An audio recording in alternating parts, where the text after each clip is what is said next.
Hi folks. This week we're going to go into some lesser known events, but events that can help us nonetheless. What I'm going to do is close this tab group real quick.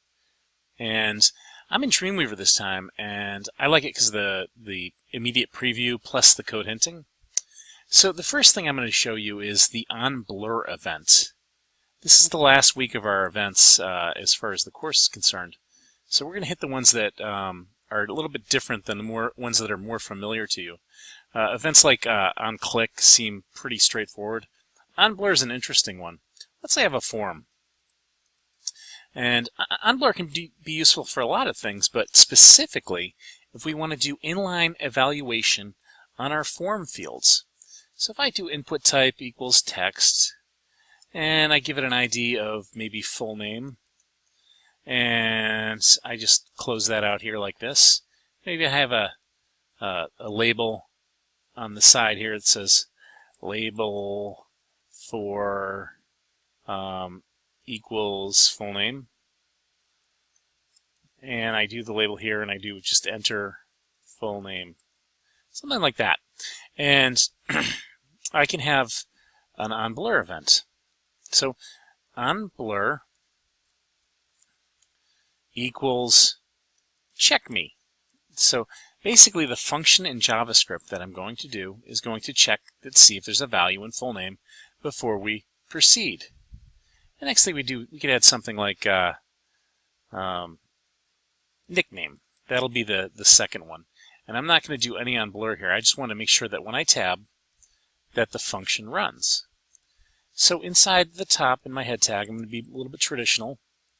And I'm going to do text/JavaScript. And we'll write our function in here. Okay? So we'll do function check me. Yay. And in this case, I'll just do alert onBlur was called. So all I'm going to do right now is run this in a browser so you can see how onBlur is called. So inside my text field, the second I lose the cursor right here and move to the next one, that is when onBlur was called. So all I had to do was move the checkbox, or I'm sorry, move the cursor away from that text area. Now that's what we call losing focus. So losing focus with either the mouse or even a tab key, like I'm clicking tab right now, and onBlur is being called. So it's a perfect time to validate if you want to notify the user immediately that something's wrong with their field. So I'm going to add a little break tag there. Oops. I'm going to get rid of Sublime here. Oops. We'll cancel that. And now what we're going to do is figure out what text field needs to be validated. Okay? So right now I could run something like if document dot get element by ID, and I do string ID, and I do full name. Well, if that value dot value is equal to empty, then let's notify the user. So I can say something like alert, you need to fill out this field. If you think about it, that's exactly when you want to notify them, is when they leave that specific field that they're entering. So there I go. And now I'm going to hit save, and we're going to preview again. And I'm going to do full name, and then I'm going to hit the tab key. And it says you need to fill out this field. Okay, so that's kind of neat. But what I can do on top of that is bring this to focus. So if you notice, when I tab, the cursor goes into the next field. Well, if we want good user experience, what we can do is say, okay, well, let's focus the element dot focus. Yay, like that. Okay, so now we're going to be looking for our cursor to go into the same field. So here's this. I hit tab. It says you need to fill out this field. And look at that, it went to the next one. So what went wrong here? Well, there it is. I didn't refresh, first of all, but you see how the cursor stays in the field? Well, that time it didn't. So what we need to do is go focus with the method parentheses. Now we can run it again and click Real-Time Preview in Google Chrome. You need to fill out this form, and now you see it stays in the same area. But look what happens. See, it's continually clicking OK because we've got it focused. Okay, so what we need to do in this case is return false,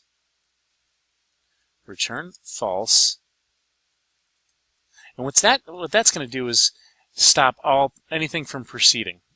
So check me is going to return false, but also instead of having an alert, let's add an ErrorSpan class, a little error with span. So I'm going to do span ID equals error message. And what that's going to allow me to do is to remove that alert, the problem we just faced, and basically put the error inside here. So if the value is bad, what we're going to do is get document.getElement by ID, and we're going to find that error message, and we're going to make its inner HTML, because it's not a text field, it's a span. You must fill out your full name. Oops.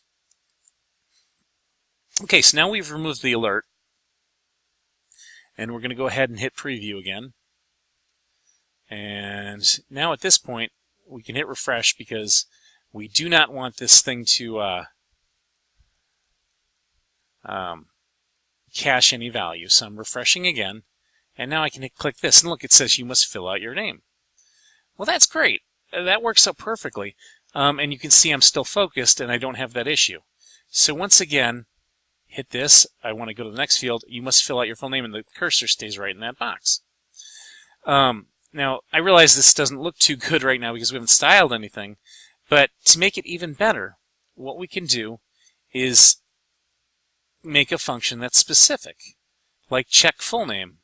And then we can check the nickname as well after. So I could do something like check full name,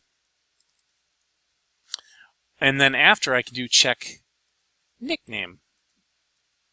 So check nickname.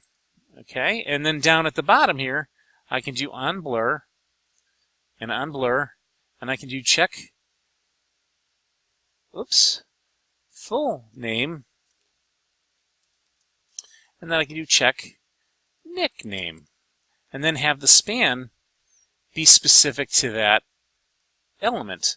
So like right now, I'm going to copy and paste my span, put it here, and we're going to do error full name and error nickname. Okay, so my label again is going to have to be enter nickname. Okay, now what this means is that basically I can validate all the way throughout my code. So here's the real-time preview, and I have enter full name, and I'm going to make sure my error messaging is on.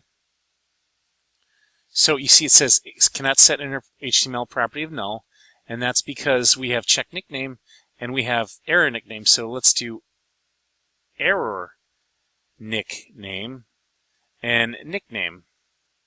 So each element, actually this should be nickname focus right there, and this will be error nickname. So this is the new function that gets called with the second element. So let's go ahead and hit real-time preview, Google Chrome, there's full name. So what happened on Blur with full name? Well, this is called check full name. Hopefully this happened. We have error full name is now the error message for that. Okay, so I have full name, and that looks great. Hit refresh again, and now I can do this. Great, so I have a focus. Do this, and then I can do this, and now you must fill out your full name. Well, I should make it you must fill out your nickname. Okay, so basically, we still have a little bit of ways to go on this to make it fully functional. But right now I do this, good, and it's focused. Now when I enter and I go to the next one, I really should remove this, shouldn't I? So let's go ahead and do that. So I can do an if-else. Else. And we'll do the error full name must be empty equals empty. And I'll do the same thing with error nickname on the else down here.